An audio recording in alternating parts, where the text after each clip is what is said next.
the self-training required to put an end to dukkha. One must learn to be self-reliant. In learning to be self-reliant, a person must understand why it is important for him to endeavor to put an end to dukkha. In learning to be self-reliant, he must cultivate the following 5 attributes. Satta, faith. One learns to cultivate satta by studying the Lord Buddha's history and the self-training he had undertaken as a bodhisattva from the time he first aspired to Buddhahood until the time he attained self-enlightenment and became the Lord Buddha.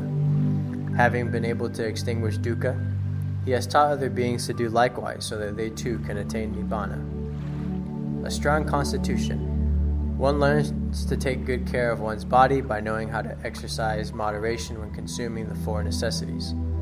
It means knowing what is just right in terms of amount, quality, how something works, how long something lasts, and how it fits into one's budget. Humility. One learns to cultivate humility by taking responsibility for one's work, one's education, one's household chores, etc. One learns to do things in terms of meeting their objectives. One learns to do things in terms of quality and amount. One learns to do things well in terms of people, time, money, situations, and places. A person thus trained has breadth and depth of knowledge, high ability, and good conduct, such that he is self-reliant, trustworthy, and true to himself. He does not suffer from an inferiority complex or conceit or the need to deceive others. Endeavor. One learns to be self-disciplined in regards to punctuality, cleanliness, tidiness, respect for rules and regulations. Most importantly, he is self-disciplined in regards to meditation practice. He practices meditation earnestly and regularly. Insight. One learns to make decision in regard to what is right, what is wrong, what is wholesome, what is unwholesome, what is merit, what is demerit, what should be done, and what should not be done. One learns these things from the Jataka stories and other stories that teach about morality as well as from daily life events. One develops insight so that one can be aware of dukkha, kilesa, the law of karma, and life's problems. Finding a virtuous friend. In learning to be self-reliant, one important factor is finding a virtuous friend who can teach and guide one in regard to the Lord Buddha's teachings. To qualify as a virtuous friend, one must have already undertaken self-training as taught by the Lord Buddha, to the point where one has already witnessed its result. One's virtuous friend must be able to serve as a role model where the extinguishment of dukkha is concerned. One's virtuous friend must be able to teach how to put an end to Dhamma. One's virtuous friend must be able to inspire one to earnestly undertake self-training. Such a virtuous friend must have practiced the Eightfold Path by putting his life on the line after the manner of the Lord Buddha. An example of such a virtuous friend includes the most venerable Pratma Angkol Thep Muni Longpu Wapak Nam. Living one's life according to the Ovada Patimokkha. The Lord Buddha's Ovada Patimokkha lecture contains the ideal, the principle, and the method necessary for the Buddhist self-training. The ideal. It spells out the importance and the necessity of one's life goal. The principle. It is a standard used to decide that certain things are forbidden, otherwise it will jeopardize one's effort. That certain things should be worked on in order to help one to realize one's goal. That certain things must be earnestly worked on in order to speed up one's success.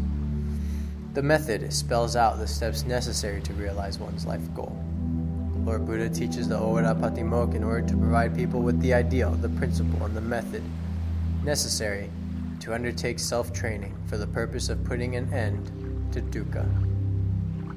The Buddhist ideal has to do with samadhi, right view, and that one must endeavor to undertake self-training without committing any more unwholesome deeds.